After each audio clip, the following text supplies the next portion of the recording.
মৰমৰ ছাত্ৰ ছাত্ৰীসকল তোমালোকে চাই আছা মনৰ বাৰ্তা ইউটিউব চেনেল। ভিডিঅ'টো ভাল লাগিলে ছাবস্ক্ৰাইব কৰি লাইক এটা কৰি দিবা।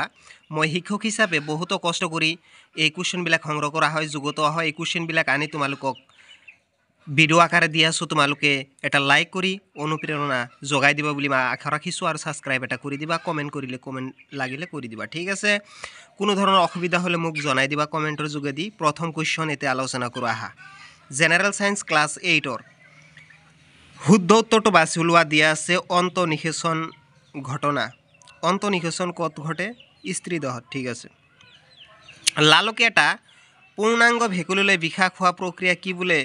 ৰূপান্তৰ, ঠিক আছে। তাৰপিছত কৈছে এটা যোজন কোষৰ সংখ্যা বা কোষ কেন্দ্ৰ, এটা যোজন কোষত কোষ কেন্দ্ৰৰ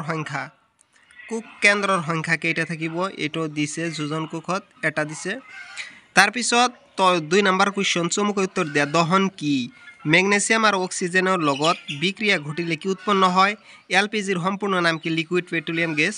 তাৰপিছত এচিড বৰষুণ কাক বোলে? তাৰপিছত কৈছে প্ৰজ্বলক পদাৰ্থৰ এটা উদাহৰণ দিয়া। পুনৰ্বনায়নীকৰণ কি? এখন ৰাষ্ট্ৰীয় উদ্যানৰ নাম লিখা। কোষ কোনে আৱিষ্কাৰ কৰিছিল? Robert Hooke. জিন কি? এইবিলাক জানি দিছে। জিন হ'ল বংশগতিৰ বাহক। কোষপ্ৰৰক কাক বোলে? কোষপ্ৰৰক কাক বোলে বুলি ক'লে তোমালোকে এনচাৰ দিবা কোষপ্ৰৰক, যে কোষৰ ভিতৰত যিটো অৰ্ধবেদ আৱৰণ থাকে, আৱৰণৰ ভিতৰত থকা ৰসটো কোষপ্ৰৰক। যে খালী ঠাই পূৰণ কৰা। কাঠ আৰু কয়লা দহনে বায়ুৰ ডেছ ঘটায়, প্ৰদূষণ ঘটায় নে কি ঘটায় সেইটো ক'বা। ঘৰত ব্যৱহাৰ কৰাৰ এবিধ সঁজুলি ইন্ধন হ'ল, ঘৰত ব্যৱহাৰ কৰা এবিধ সঁজুলি ইন্ধন কি হয়? কয়লা না কি দিছে, কি লিখিব লাগে লিখিবা। তেলৰ দ্বাৰা উৎপন্ন হোৱা জুইক ডেছৰ দ্বাৰা নিয়ন্ত্ৰণ কৰিব নোৱাৰি। প্ৰাণীসমূহক সিহঁতৰ প্ৰাকৃতিক আৱাসস্থলীৰ সংৰক্ষণ কৰি ৰখাৰ ঠাইক ডেছ বোলে। ডেছ পৰিৱৰ্তনৰ এইবিলাক তাৰমানে তোমাক খালী ঠাই পূৰণ কৰি দিছে, খালী ঠাই পূৰণ কৰি দিবা, ঠিক আছে। শুদ্ধ উত্তৰ কি কৈছে? তলৰ উক্তিবোৰ সত্য নহত্য লিখা, এইটো কৈছে। হিপিটিত ঘূৰাই চাওঁ কি আছে। হিপিটিত দিয়া আছে, তোমালোকে শুদ্ধ উত্তৰ অশুদ্ধ উত্তৰ বাছি ওলাবা। এইটো কি কৈছে এইটো চাই লোৱা। ডিম্বজ প্ৰাণীয়ে পোৱালি জগায়। ডিম্বজ প্ৰাণীয়ে পোৱালিটো জগাব নোৱাৰে, এইটো অশুদ্ধ।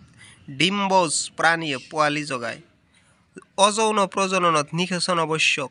অযৌন প্ৰজননতো নিষেচন আৱশ্যক। অযৌন প্ৰজনন নিষেচন আৱশ্যক নহয়। ডিম্বজ প্ৰাণীয়ে পোৱালি জগায়, নিশ্চয় জগায়। ডিম্বজ অণ্ডজ এইটো হেনো নম্বৰত প্ৰতিটো শুক্ৰাণু এককোষী। প্ৰতিটো শুক্ৰাণু এককোষী নহয়, প্ৰতিটো শুক্ৰাণু এককোষী নহয়, বহুকোষী। জীৱ বৈচিত্ৰ্যক আমি কিয় সংৰক্ষণ কৰিব লাগে? ৰেড ডাটা বুক কি? পৰিভ্ৰমী বুলিলে কি বুজা? উদ্ভিদ আৰু প্ৰাণী কোষৰ দুটা পাৰ্থক্য লিখা। প্ৰাণীৰ প্ৰজনন কেইটা প্ৰকাৰ আৰু কি কি? উদ্ভিদ কোষৰ চিহ্নিত চিত্ৰ আঁকা। শিখা কি? মমবাতি শিখা এটাৰ চিত্ৰ আঁকি চিহ্নিত কৰা। এককোষী জীৱ এটাৰ উদাহৰণ দিয়া, ইয়াৰ চিত্ৰ আঁকি দেখুওৱা। বনাঞ্চল ধ্বংসৰ কাৰণসমূহ কি কি লিখিবলৈ দিছে। ভিডিঅ'টো ভাল লাগিলে ছাবস্ক্ৰাইব কৰি লাইক এটা কৰি দিবা। ইমানখন ভিডিঅ' চোৱাৰ বাবে ধন্যবাদ।